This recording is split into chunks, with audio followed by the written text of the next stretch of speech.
আশ্চর্য, আমি কখন তোকে ইফ টিজিং করলাম?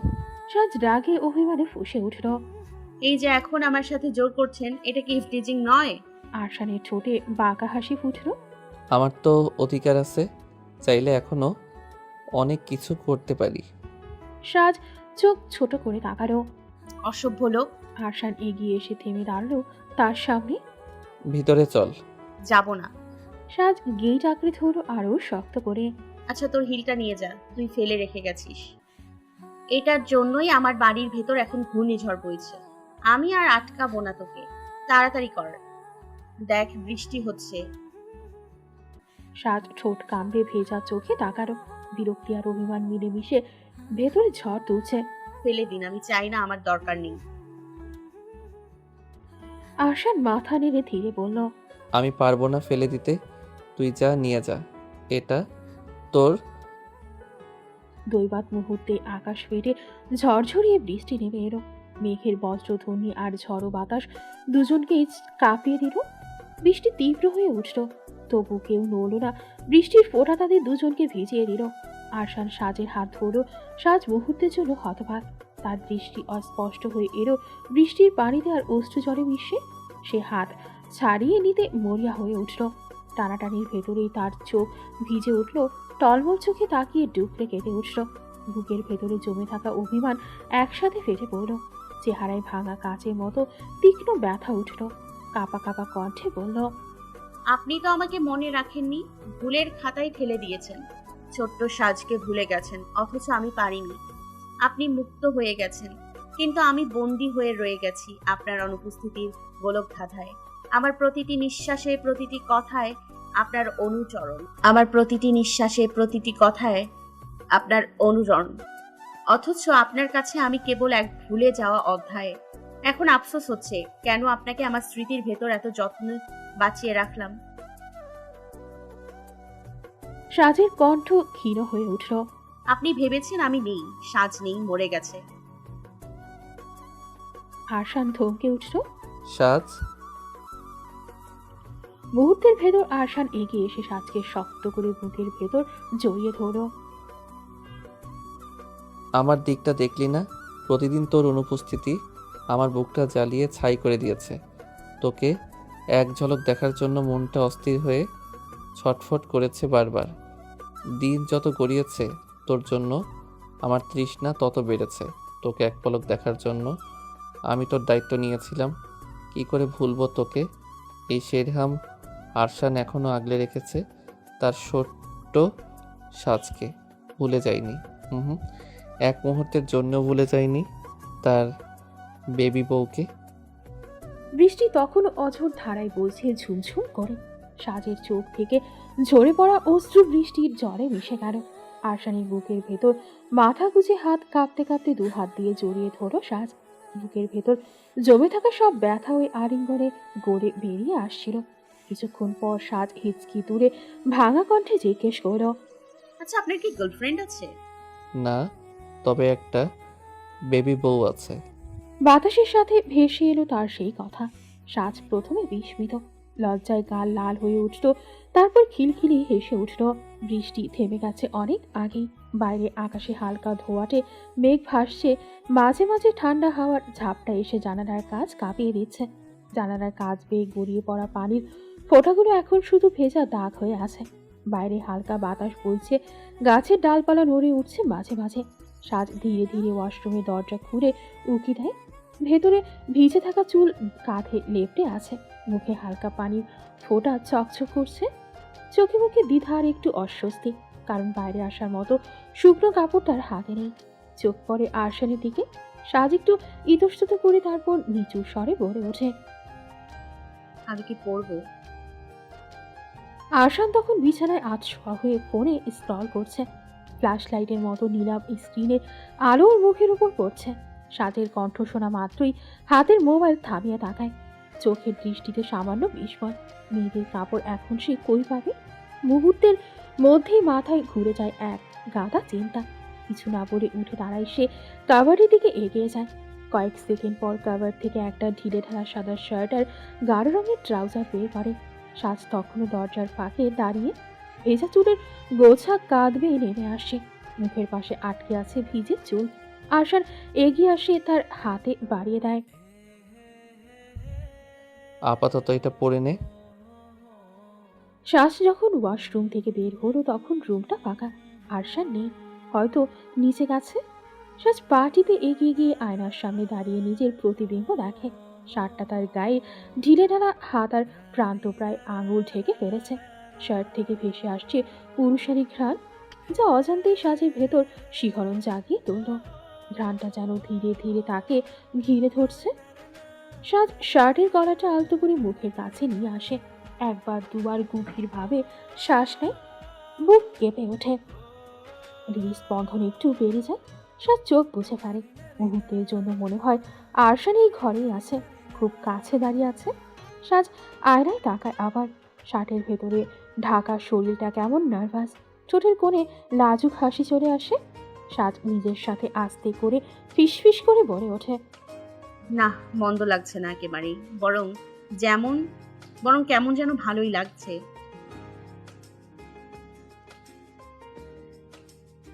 তখন টেবিলের ওপর রাখা সাজের ফোনটা কেঁপে ওঠে। সাজ দ্রুত এগিয়ে গিয়ে স্ক্রিনের দিকে তাকালো। সোফি ফোন দিয়েছে। মুহূর্তে গলার ভেতর শুকনো একটা দলা জমে গেল। মা নিশ্চয়ই চিন্তায় পাগল হয়ে গেছে। এই সময়ও বাড়ি ফেরেনি সে, কিন্তু সে তো এখন আরশানের বাড়িতে। কিছুক্ষণ দ্বিধায় কাটালেও শেষ পর্যন্ত কল রিসিভ করলো সাজ। ওপাশ থেকে সোফির কণ্ঠ উদ্বেগে, এতক্ষণ ধরে কোথায় আছিস শেলি? বাড়িতে আসলি না কেন? আমি মেহুলদের বাসায় আছি মা, তুমি দুশ্চিন্তা করো না।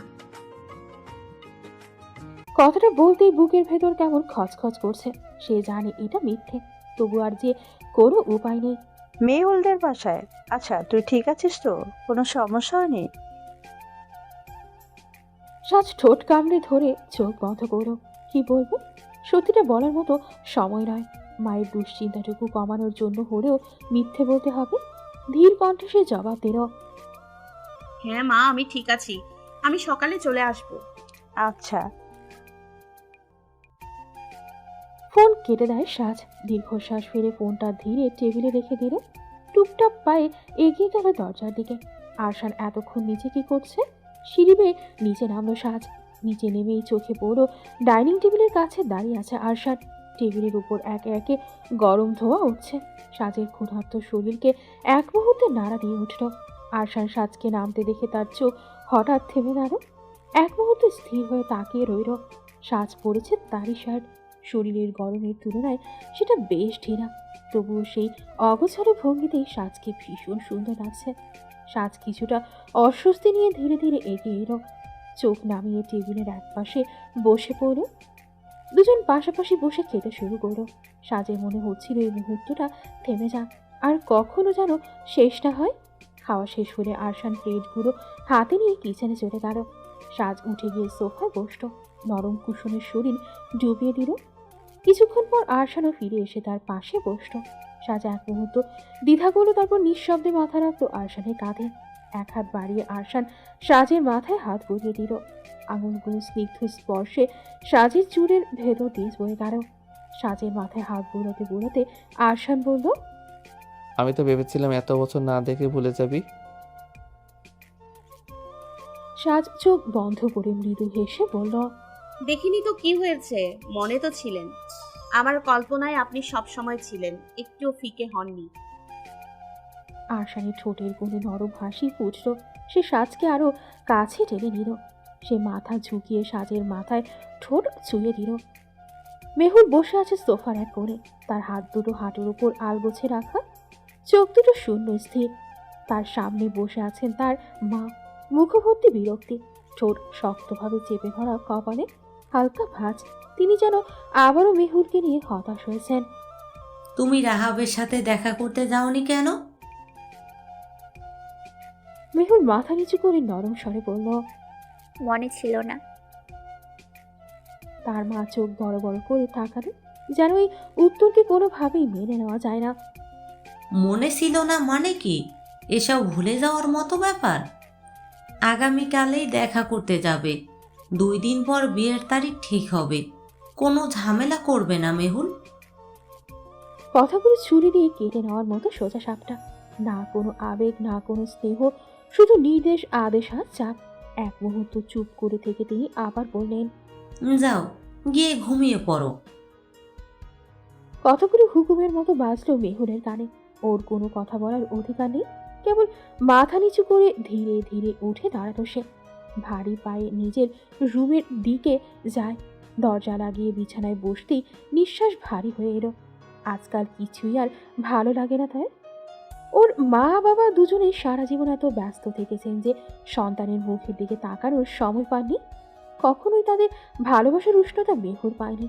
এমনকি নিকো একই শূন্যতায় বড় হচ্ছে। মেহুরের মা বাবা দুজনেই নিজেদের কাজে সবসময় ব্যস্ত। আদর যত্ন, একসাথে সময় কাটানো, এসব তাদের জীবনে কোনোদিন আসেনি। মেহুর মনে করতে চেষ্টা করে শেষ কবে মা তাকে কাছে বসিয়ে গল্প করেছিলেন, শেষ কবে বাবা তার মাথায় হাত রেখেছে। কিন্তু সে কিছুই মনে করতে পারে না। সেই স্মৃতি নেই, কারণ সেই মুহূর্ত কোনো দিন আসেনি। সম্পর্কে রাহাব তার চাচাতো ভাই। আজও যখন বিয়ের প্রসঙ্গ উঠল, তার মা একবারও জিজ্ঞেস করে না সে রাজি কিনা, সে কারো জন্য প্রস্তুত কিনা। যেন তার কোনো অনুভূতিরই মূল্য নেই। সে একটা মুখ চরিত্র, শুধু অন্যের ইচ্ছে মতো অভিনয় করবে। চোখ বন্ধ করতেই বুকের ভেতর অদ্ভুত শূন্যতা ভর করল। সে ভেবেছিল হয়তো ভালোবাসা বা অন্তত পক্ষে সামান্য বোঝাপড়ার জায়গা একদিন পাবে পরিবারের কাছ থেকে। কিন্তু যতদিন যাচ্ছে ততই বুঝছে তার জীবনের সিদ্ধান্তগুলো সে নিজে নেয় না, তার হয়ে অন্যরা নিয়ে নেয়। সাজ আরশানের কাঁধেই ঘুমিয়ে পড়েছে। নিঃশ্বাস গাঢ় হয়ে উঠছে, বুকটা আস্তে আস্তে উঠছে নামছে। আরশান তাকিয়ে মৃদু হাসল। ধীরে ধীরে নিজের কাঁধ থেকে সাজকে আলগা করল সে, যাতে সাজের ঘুম না ভাঙে। তারপর সাবধানে দুহাতে সাজকে করে তুলে নিল। সিঁড়ি বেয়ে ওপরে উঠতে উঠতে মাঝে মাঝে সাজের মুখের দিকে তাকাচ্ছিল সে। ম্লান আলোয় সাজের মুখটা আরো কোমল লাগছে। নিজের রুমে ঢুকে বিছানার উপর আলতো করে শুইয়ে দিল আরশান। হাত সরাতে গিয়েও সরাতে পারল না। কিছুক্ষণের জন্য থমকে দাঁড়ালো, তারপর ঝুঁকে এসে সাজের কপালে হালকা ছোঁয়া দিল হাত দিয়ে। সাজ নড়ল না, ঘুমই ভাঙল না। আরশান চোখ ফেরাতে পারছিল না। ছোট্ট মেয়েটা কত বড় হয়ে গেছে, অথচ এইভাবে তাকালে মনে হয় নতুন করে চিনছে। ছোট ছোট চুলগুলো কানের কাছে এলোমেলো হয়ে পড়েছিল। সাবধানে হাত বাড়িয়ে চুলগুলো সরিয়ে দিল।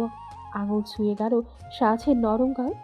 মুখটা স্নিগ্ধ লাগছে, ঠিক যেন সকালের শিশিরে ভেজা ফুলের মতো। আরশান ধীরে ধীরে নিচু হলো। বুকের ভেতর অদ্ভুত কাঁপুনি চলছিল, তবুও নিজেকে আটকাতে পারল না। সাজের গালে ঠোঁট ছুঁয়ে দিল, একবার দুবার, তারপর আরো কয়েকবার। সাজ হালকা নড়ল, ঠোঁট কেঁপে উঠল, কিন্তু ঘুম ভাঙল না। নিঃশ্বাসের শান্ত ছন্দে আবারও ডুবে গেল সে।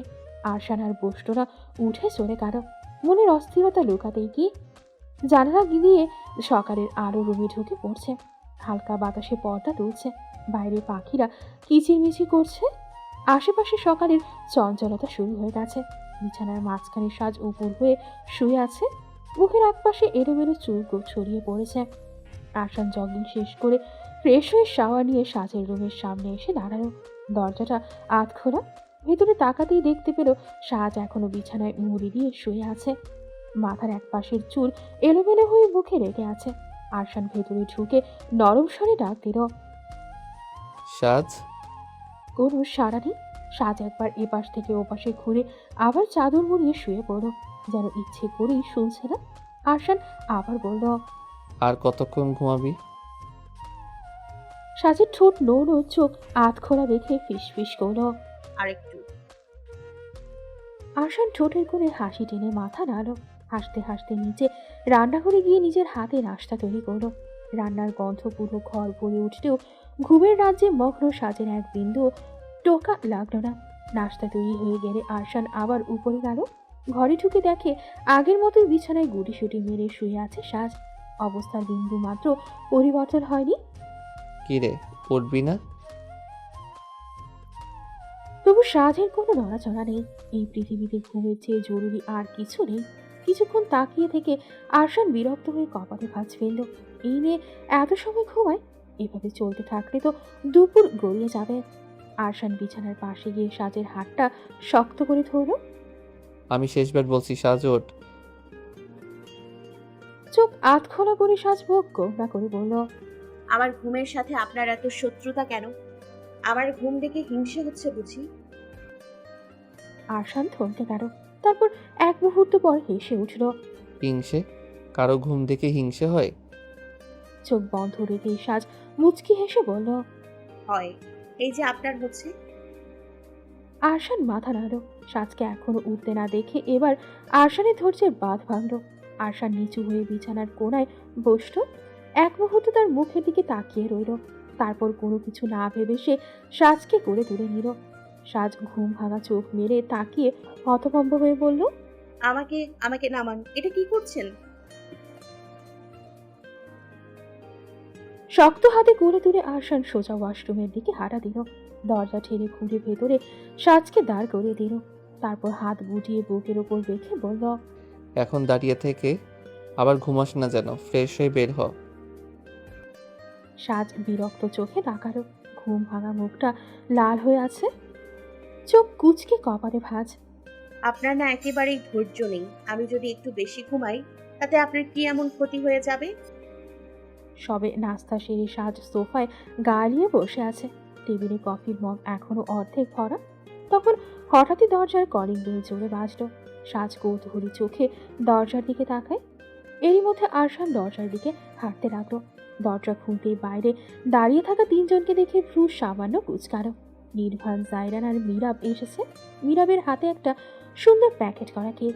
এদিকে নির্ভান মুখে দুষ্টু হাসি নিয়ে ঝুঁকে আরশানের কানে কানে বলল, এতক্ষণ রোমান্স করছিলি, এজন্যই দরজা খুলতে দেরি হলো, তাই না? কথাটা শুনে আরশান একদম কটমট করে তাকালো। চোখের দৃষ্টি তীক্ষ্ণ, কিন্তু নির্ভান মোটেও পাত্তা দিল না। সোজা ভেতরে চলে গেল, যেন কিছুই শোনেনি। এবার মীরাব চোখ ছোট ছোট করে তাকালো সাজের দিকে। তার দৃষ্টিতে অভিমান আর প্রশ্ন। সাজ অনেক আগেই আরশানের কথা বলেছে। সাজ হালকা থতমত খেয়ে কিন্তু পরক্ষণেই উঠে গিয়ে মীরাবকে জড়িয়ে ধরল। রাগ করিস না প্লিজ, আমি তোকে বলতে ভুলে গেছি। মীরাব ঠোঁট ফুলিয়ে বলল। ভুলে গেছিস নাকি ইচ্ছে করে বলিসনি? সাজ মাথা নেড়ে বলল। না রে, সত্যি ভুলে গেছি। মীরাব হাত ঘুটিয়ে দাঁড়িয়ে জিজ্ঞেস করল, ফুপি জানে তুই যে এখানে আসিস? একটু থেমে সাজ ধীরে মাথা নাড়ল। না, এখনো বলেনি, তবে সময় হলে বলবো। আচ্ছা, এত চিন্তা করিস না, আমি আসি তো তোর পাশে। তারপর হাতে থাকা কেকটা তুলে ধরে বলল, চল আয়, কেক কাটি, সবাই চলে আসো। বিকেলের নরম সোনালি আলো বাগান জুড়ে ছড়িয়ে পড়েছে। রোদের কিরণগুলো গাছের পাতার ফাঁক দিয়ে ছিটকে এসে কখনো টেবিলের উপর, কখনো সাজের মুখে এসে পড়ছে। টেবিলে বসে আছে সাজ, তার দু চোখ দূরে কোথাও হারিয়ে গেছে। মুখে চিন্তার গাঢ় ছাপ। 3 দিন হলো সে ভেতরে ভেতরে এক ভারী বোঝা বয়ে বেড়াচ্ছে। আরশানকে বেশ কিছু বলে ফেলেছে, কিন্তু সেখানেই শেষ নয়। আরশান চেয়েছিল সোজা তার মায়ের সাথে কথা বলতে, কিন্তু সে মানা করে দিয়েছে। নিজেই সামনে নেবে এজন্য। সাজের বুক কেঁপে ওঠে শুধু সেই ভাবনাতেই, কিন্তু নিজের কণ্ঠে বলার সাহস পাচ্ছে না সে। বারবার ভেবেছে, প্রতিদিন চেষ্টা করেছে, কিন্তু যতবারই মুখ খুলতে গেছে শব্দগুলো আটকে যাচ্ছে গলায়। সেই সময় সাজের মনোযোগ ভাঙল। সামনে এসে দাঁড়ালো সাবিত, হাতে ছোট্ট খাবারের একটা প্লেট। এই তোর নুটি কই? সাবির জিজ্ঞেস করলো। সাজ আনমনে জবাব দিল, দেখো, কোনো গাছে উঠেছে হয়তো। সামির এক মুহূর্ত দেরি না করে চারপাশের সব গাছের দিকে তাকাতে শুরু করলো। বড় বড় চোখ মেলে প্রতিটা পাতার আড়াল খুঁজতে লাগলো, কিন্তু নুটিকে কোথাও দেখা গেল না। এখানে নেই। এবার সাজের ধ্যান ভাঙলো। বুকের ভেতরে হালকা একটা দুশ্চিন্তা কেড়ে গেল। চোখ ফেরালো চারপাশে ফুল গাছ, লতাগুল্ম, আঙিনার কোনা সব জায়গা খুঁজলো, কিন্তু নুটি নেই। তখনই গেটের ফাঁক দিয়ে শব্দ আসে। এক লাফে দৌড়ে এলো নুটি। ফুপিয়ে ওঠা লেজটা এদিক ওদিক তুলছে।